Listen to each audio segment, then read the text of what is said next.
जय हिंद दोस्तों, स्वागत है आपके हमारे यूट्यूब चैनल में। दोस्तों, जैसा कि हम एलपी सीवीटी 2 का फ्यूचर ट्रेड से क्वेश्चन डेली प्रैक्टिस कर रहे थे, उसी को सेशन लेते हुए हम लोग अगला सेशन देखेंगे। दोस्तों, हमारा क्वेश्चन है कि सतह गेज में जो ये एक्स के बारे में पूछ रहा है आपसे, इसका क्या नाम है। दोस्तों, तो इसको हम बोलते हैं snug. Option B is the right answer. अगला क्वेश्चन हमारा है दोस्तों कि मापने के दौरान बेवल प्रोटेक्टर का कौन सा हिस्सा इंक्लाइंड सतह के कांटेक्ट में आता है।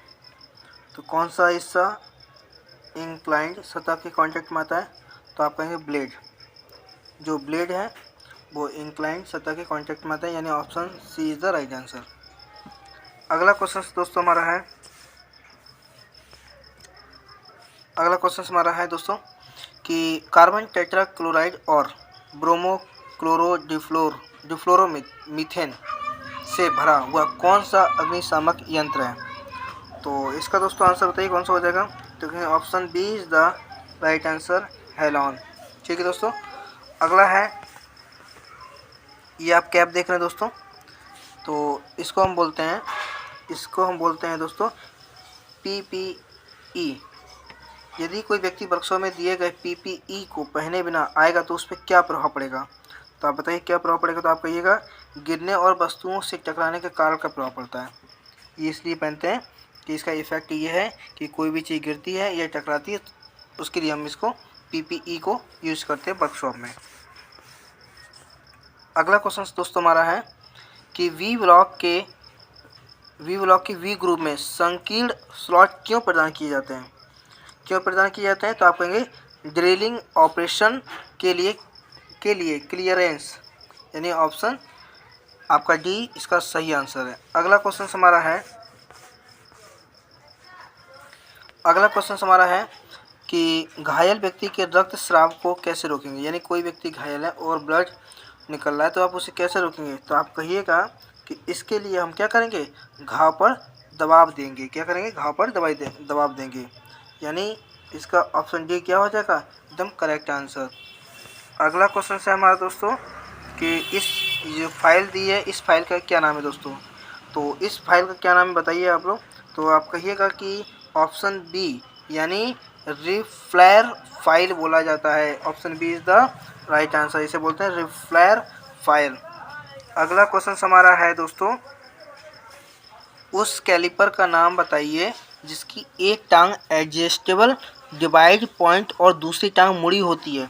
तो बताइए दूसरी टांग एक टांग तो उसकी एडजस्टेड टाइम होती है, तो दूसरी टांग किधर मुड़ी होगी। तो आप कहेंगे उस कैलिपर क्या बोलेंगे कि जिसकी एक टांग एडजस्टेबल हो, डिवाइड पॉइंट हो और दूसरी टांग मुड़ी होती है, तो उसे बोलते हैं जेनी कैलिपर, यानी option A is the right answer. ठीक है दोस्तों, अगला क्वेश्चन क्या है दोस्तों कि हथौड़े का जो वजन होता है वो कहाँ दर्शाया जाता है। तो जो हथौड़े का वजन जो होता है वो हथौड़े के चीक पर दर्शाया जाता है, यानी ऑप्शन सी इसका सही आंसर होगा। अगला क्वेश्चन हमारा है दोस्तों कि बेवल प्रोट्रैक्टर का उपयोग क्या है। तो बेवल प्रोट्रैक्टर का उपयोग कहाँ करते हैं, कोण को मापने के लिए, यानी एंगल को मेजर करने के लिए।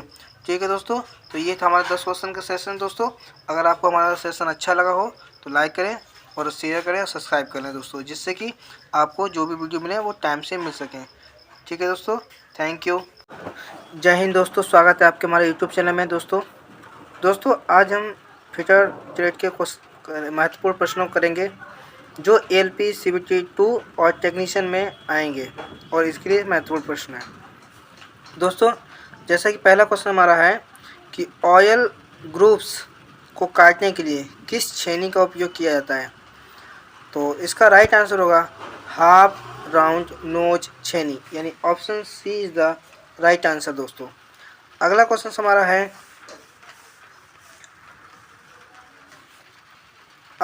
दोस्तों हमारा है कि इस छेनी का नाम क्या है। ये जो छेनी आपके सामने दिख रही है, ये जो आपके सामने छेनी दिख रही है, इस छेनी का नाम क्या है। तो इसे आप क्या बोलिएगा, तो इसे बोलते हैं बेव छेनी। क्या बोलते हैं, बेव चीजल। चीजल मतलब छेनी होता है, यानी बेव छेनी। अगला क्वेश्चन है दोस्तों हमारा, कौन सा यांत्रिक व्यावसायिक खतरों के अंतर्गत आता है। तो इसका आंसर होगा आपका दोस्तों अनगार्डेड मशीनरी और अनगार्डेड मशीनरी। अगला क्वेश्चन दोस्तों हमारा है कि ये आपके सामने जो वाइस दिख रही है, इस वाइस का क्या नाम है? इस वाइस को हम क्या बोलते हैं? तो इस वाइस को हम बोलते हैं हैंड वाइस। क्या बोलते हैं? Hand vice. Option C is the right answer. दोस्तों अगला क्वेश्चन हमारा है कि तत्काल जीवन रक्षक प्रक्रिया कौन सी होती है? तो तत्काल जीवन रक्षक प्रक्रिया कौन सी होगी दोस्तों? जो हमारा फर्स्ट एड होता है यानी प्राथमिक चिकित्सा होती है, वो इमीडिएट लाइफ सेविंग प्रोसीजर्स होता है, यानी प्राथमिक चिकित्सा होती है। Option A is the right answer. अगला क्वेश्चन हमारा है कि फिगर में जो आपको सिंबल दिख रहा है दोस्तों, उस फिगर सिंबल का क्या नाम है? इस प्रतीक का नाम क्या बताइए ध्यान से। तो इसे बोलते हैं स्टॉप। इसका मतलब होता है ग्रू, जो कि स्टॉप। स्टॉप मतलब रुकना। कहीं वर्कशॉप में या कहीं पे आपको इस तरह का सिंबल दिखे तो इसका अर्थ होता है कि आपको रुकने के लिए कहा जा रहा है। अगला क्वेश्चन दोस्तों हमारा है कि चिपिंग करते समय छेनी के अक्ष पर और जॉब की सतह के बीच के कोण का क्या नाम है? यानी चिपिंग करते समय छेनी के अक्ष और जॉब की सतह के बीच जो कोण बनता है, उस कोण को क्या बोलते हैं? तो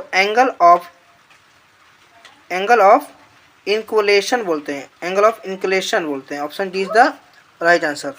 अगला क्वेश्चन हमारा है कि कौन सी मार्किंग मीडिया जहरीली होती है? तो आप आंसर दीजिएगा। कॉपर सल्फेट की मार्किंग वो क्या होती है? जहरीली होती है। ठीक है दोस्तों। अगला क्वेश्चन हमारा है संयोजन सेट कॉम्बिनेशन सेट में प्रोटेक्टर हेड की परिशुद्धता एक्यूरेसी क्या है? तो इसे आप बोलिएगा कि 1 डिग्री होती है। कितनी होती है दोस्तों? 1 डिग्री। अगला क्वेश्चन हमारा है कि जॉब को फिनिश्ड साइज के करीब लाने के लिए किस फाइल का उपयोग करते हैं? जॉब को, जो जॉब होती है उसके फिनिश साइज करीब लाने की, एकदम मतलब फिनिशिंग साइज को क्लोज लाने के लिए किस फाइल का यूज़ किया जाता है? तो आप कहेंगे सेकंड कट फाइल, यानी option C is the right answer. ठीक है दोस्तों, तो स्वागत जो कि है, धन्यवाद, जय हिंद, और अपने चैनल को सब्सक्राइब कर लिया जाए। Thank you. स्वागत है आपका हमारे यूट्यूब चैनल में। दोस्तों जैसा कि आप जानते हैं एलपी सीवीटी 2 मैकेनिकल ट्रेड यानी फ्यूचर से हम आपके लिए डेली जो कि वीडियो लेके आते हैं, और जिसमें कि कल हमने आपको सुपर 10 के 10 क्वेश्चन जो महत्वपूर्ण क्वेश्चन को कराया था, तो आज भी हम ऐसे क्वेश्चन करेंगे। तो पहला क्वेश्चन हमारा है दोस्तों कि निशान दिखाने के लिए किस पंच का उपयोग किया जाता है? यानी मार्क के विटनेस को मतलब किसी भी निशान को दिखाने के लिए किस पंच का यूज करेंगे? तो इसका सही आंसर है डॉट पंच का। आप डॉट पंच का यूज कीजिएगा दोस्तों।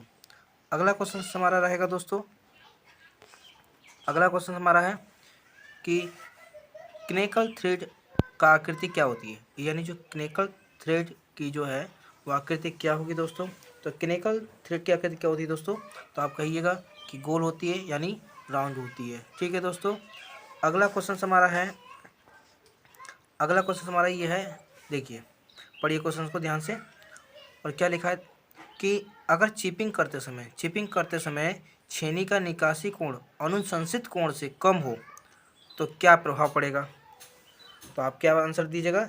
तो कहिएगा कटिंग एज घुस नहीं सकती, छेनी फिसल जाएगी। अगर चिपिंग करते समय छेनी का निकासी कोण अनुशंसित कोण से कम होगा तो क्या होगा कि कटिंग एज है वहाँ पे घुसेगी नहीं, और दूसरा छेनी क्या होगी? फिसल जाएगी। यानी इसका हमारा आंसर क्या हो जाएगा दोस्तों? ये आंसर बिल्कुल सही आंसर है। ठीक है दोस्तों। अगला क्वेश्चन हमारा है 40 नंबर का। देखिएगा दोस्तों कि स्टेनलेस स्टील के गैस वेल्डिंग में किस प्रकार के फिलर छड़ यानी फिलर रॉड का उपयोग किया जाता है? तो इसका आंसर क्या होगा दोस्तों कि हमारा कोलम्बियम स्टेनलेस स्टील का यूज़ किया जाता है। ठीक है दोस्तों। अगला क्वेश्चन हमारा है, देखिए दोस्तों अगला क्वेश्चन हमारा क्या है, यदि नोजल मोल्टन पूल को छूता है, यानी जो नोजल होता है वो अगर मोल्टन पूल को छुएगा तो क्या प्रभाव पड़ेगा बताइए? तो आप कहिएगा कि बैक फायर हो जाएगा। क्या हो जाएगा दोस्तों? बैक फायर हो जाएगा। ठीक है दोस्तों। अगला क्वेश्चन हमारा है कि बेंच वाइज को बनाने की सामग्री क्या है, यानी बेंच वाइज जो है किस सामग्री से बनाया जाता है।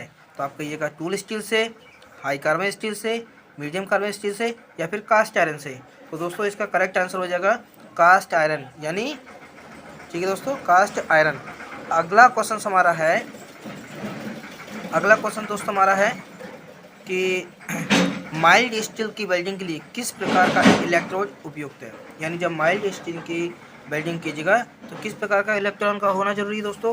तो आप कहिएगा इसका आंसर कि मध्यम लेपित रूटाइल MS इलेक्ट्रोड का होना उपयुक्त होता है, यानी इसका राइट आंसर हो जाएगा ऑप्शन ए।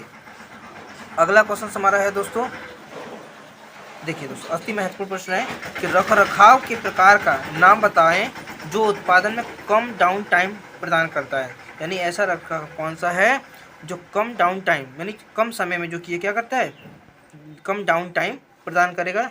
तो इसका दोस्तों आंसर क्या हो जाएगा बताइए। तो इसका आंसर हो जाएगा आपका निवारक रखरखाव, यानी preventive maintenance. Option B is the right answer.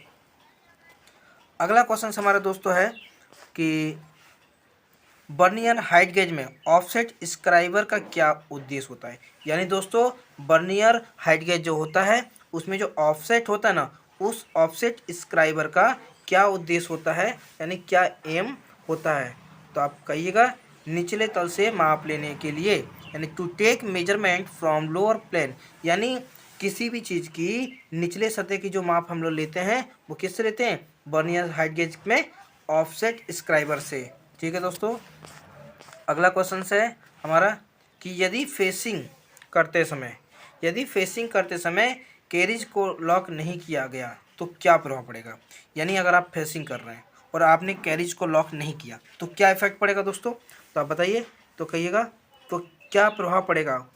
तो इस पर उत्तल फेस पे जो कि क्या पड़ता है, प्रभाव पड़ता है। यानी उत्तल फेस मतलब कॉन्वेक्स फेस, यानी option B is the right answer. अगला क्वेश्चन दोस्तों हमारा है कि सेंटर खराद मशीन में कितने प्रकार के बेड होते हैं। यानी how many types of bed way are in the centre lathe machine. यानी लेथ मशीन, यानी इसको खराद मशीन भी बोलते हैं, इसमें कितने प्रकार के बेड होते हैं। तो आप कहिएगा इसमें हमारे 3 प्रकार के बेड होते हैं। Option B is the right answer. अगला क्वेश्चन दोस्तों हमारा है कि ये जो सिंबल दिया गया है, यानी वार्निंग सिंबल दिया गया, चेतावनी चिन्ह का नाम क्या है। ये किस प्रकार का जो कि ये सिंबल है, ये क्या बताने की आपको कोशिश कर रहा है। तो आप बताइए बिजली की झटके का खतरा, या आग लगने का खतरा, विस्फोट का खतरा, या आयनीकरण विकिरण का खतरा। तो कहिएगा ये जो सिंबल है वो हमारे रिस्क ऑफ फायर, यानी option B is the right answer, आग लगने का खतरा ये रिप्रेजेंट करता है। यानी वर्कशॉप में जब इस प्रकार का सिंबल दिया रहे तो आप क्या कहिएगा कि ये हमारा आग लगने का खतरे का सिंबल है। ठीक है दोस्तों। अगला क्वेश्चन हमारा क्या है कि लोहे में कौन सा सबसे शुद्ध है, यानी सबसे शुद्ध लोहा कौन सा होता है। तो आप कहिएगा कि सबसे शुद्ध लोहा हमारा कौन सा लोहा होता है, रॉट आयरन। रॉट आयरन मतलब पिटवा लोहा। Option B is the right answer. अगला क्वेश्चन दोस्तों हमारा है कि दोस्तों सतह के पास टूटे हुए स्टड को निकालने के लिए, यानी कोई सतह है और उसमें टूटे हुए स्टड हैं, उनको निकालने की कौन सी विधि उपयुक्त है। तो आप कहिएगा इसके लिए हम प्रिक पंच विधि, यानी प्रिक पंच मेथड का यूज करते हैं। Option C is the right answer. ठीक है दोस्तों। तो आई होप कि आपको हमारा ये वीडियो अच्छा लगा होगा और अपने चैनल को सब्सक्राइब कर लें दोस्तों, कि ज़्यादा से ज़्यादा आपको जो कि क्या हो दोस्तों, आपको इस वीडियो के माध्यम से चीज़ों को पता चल पाए। ठीक है दोस्तों, थैंक यू।